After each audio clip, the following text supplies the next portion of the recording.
So with my Super Stock Buick and the Buick 300 ready to go to the dyno, well, in preparations for them ready to go to the dyno, I ran into a situation where I had a tool, or I needed a tool that I had never purchased before, and that's due to probably my age and my lack of need for it, right?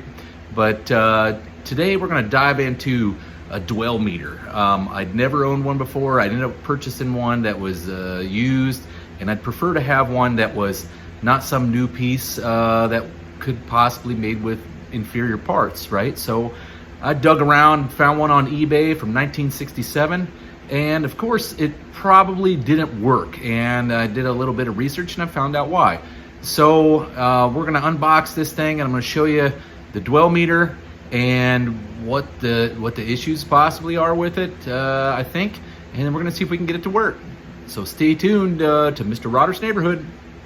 So here we are. This is a dwell meter I picked up off of eBay. You can see here it's a Penske SEARS Roebuck dwell tachometer from 1967. I tried to get one that was unused, but this one is about as close as I was going to get, right? So what it did was it came in this nice little sleeve. I imagine that's what it had from the get-go. It's been used very few times. It looks really nice. Still has the SEARS Roebuck warranty. Good luck trying to renew that, but as you can see, revision 8 of 67. So this dwell meter is directly in the age of when breaker points were the ideal thing to have. Okay, now this thing does look almost completely brand new. I mean, it's got very little use if somebody did use it, but I wanted to make sure it was okay. And you know, the thing is it said it didn't know if it worked or not, and that means I just assumed it probably didn't. But if you look, it says battery inside, replace if set line cannot be reached, right?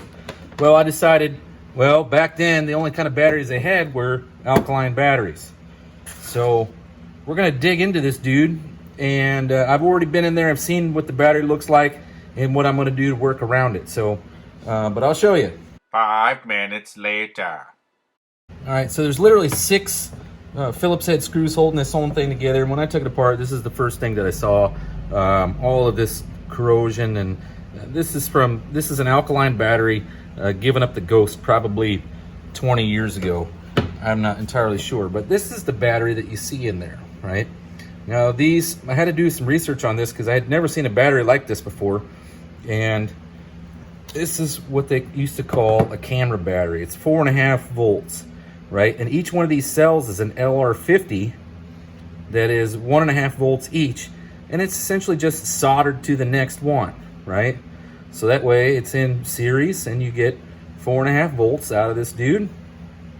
But what we're gonna do is we're gonna clean this up and we're gonna modify it. Now these batteries they can be bought on, say, eBay or Amazon. They're about 25 bucks each for a replacement camera battery, and that's just because it's old technology, and if they're still making batteries for them, it's going to cost a lot more because, well, there's no real demand for them, so the price goes up.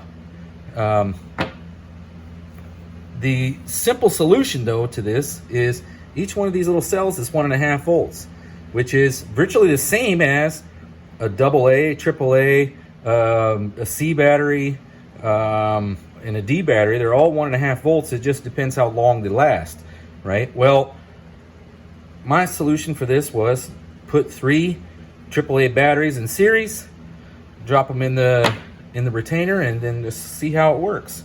So we're gonna clean this dude up as best as possible, and then we're gonna see if she works. So in the Navy, I used to do electronics repair, and this was the stuff that we used to clean everything. And the reason why alcohol is a good product to clean electronics is that it doesn't leave any residual stuff behind. So this one's 91% isopropyl alcohol. I prefer to use the 100%, but the 9% of distilled water in there really isn't going to make much of a difference. But that's where we're going to start cleaning up with some isopropyl alcohol.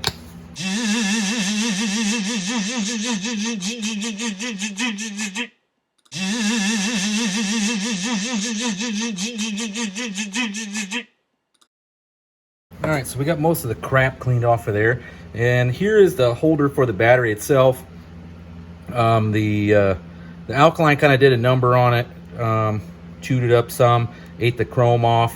But it doesn't really matter because we're not going to use these parts here, which are actually your contacts. What I'm going to do is just solder the leads directly to here. But with the orientation of the battery, when it was like this to begin with, we need to figure out which one's the positive and which one's the negative. So, looks like this side might be the positive. If you can see that. I don't know if you can see that. +1. So that means that this side would have to be the negative. I wonder if I can even check it on a multimeter. We'll try it. So indeed, this is the positive side here, and this is the negative. So it actually has a little bit of millivolts, 1.5 millivolts. So we need to ensure that we know this side would be positive. This side would be the negative. Okay, so since this is a positive side, that's the negative side. That's what we'll work with. What we're going to do now is we're going to make ourselves up a battery situation. I don't have a holder for it. That would probably be the ideal situation, but in this case, they were just in series and soldered together. I'm just going to kind of do the same thing with the regular, with AAA batteries, and then we're going to put it in place and see if it'll actually work. My AAA situation, all I did was take 3 AAAs, which are 1.5 volts each, and I just taped them together in an orientation that's going to allow me to solder them together with in series, and then we'll have something at the end. All right, we just need a little bit of wire here. All right, so you need to determine which one's going to be your positive lead and which one's going to be your negative. So what we're going to do is, the way I got it arranged here is, if you look, you got to set them up in series, right? So I'm going to get the soldering iron plugged in. So this is 20 gauge wire. I just use a bunch of leftover crap wire that I had from leftover projects most of the time on just about everything. So just like in welding, some rosin soldering flux allows the solder to flow pretty easy. I'm just going to add a little bit, like a dab of this, to each one of these tops and or bottoms of the battery so that the solder flows a little bit better. 5 minutes later. The next thing to do is, so that the solder flows well on your wire, you tin the wires. So that way they adhere easily. So there is one positive to one negative.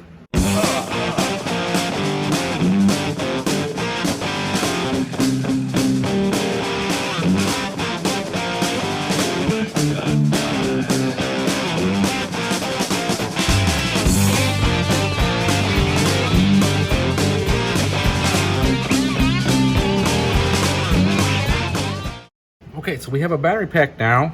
It should be set up to be 4.5 volts. We'll find out right now because we'll hook it up to the multimeter and read it. But there's your 3 AAA batteries in series.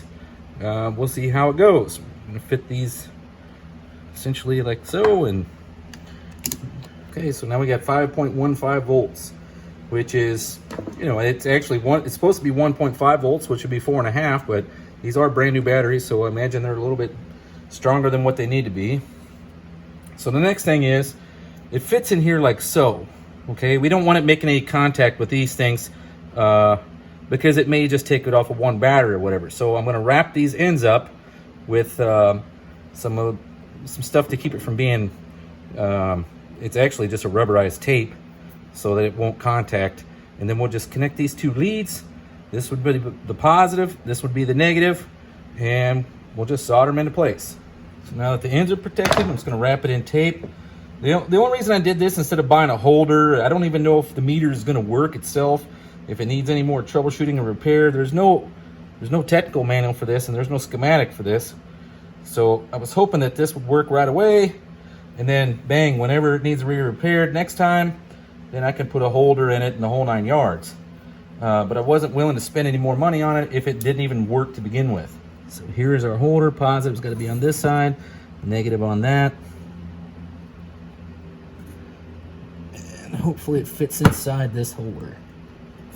Okay, looks like we're gonna get there.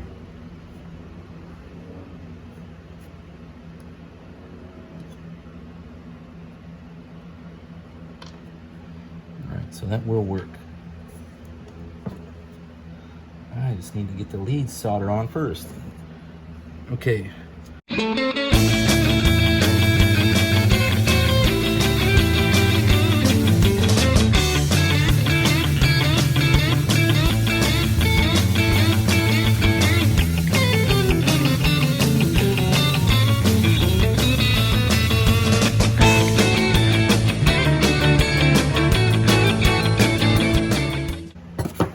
Let's turn it on and zero the meter and see if it actually works.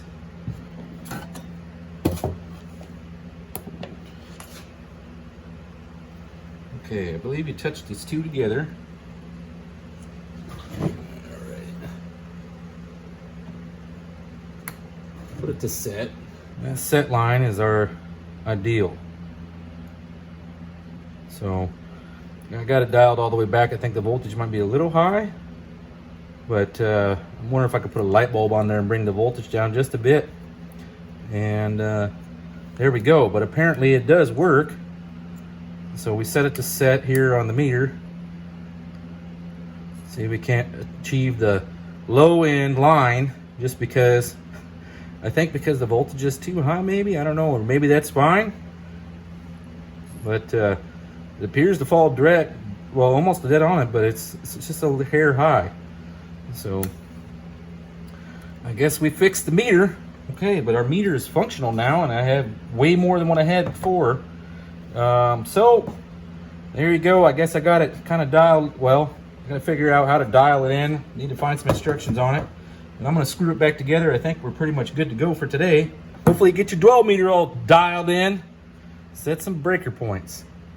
Hopefully this was helpful for you and you can get yourself a dwell meter that's functional and can do the job of today's 21st century.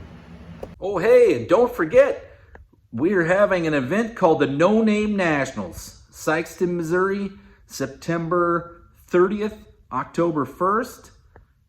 It's at Jeffers Motorsports Park. You can register, you can pre-register on nonamenationals.com. You can even buy pre-registered spectator tickets on there. You'll save yourself $5 on the spectator ticket. At the gate, it's going to be $20. Pre-registered is $15 a day. So make sure you head on over to nonamenationals.com and get yourself enrolled.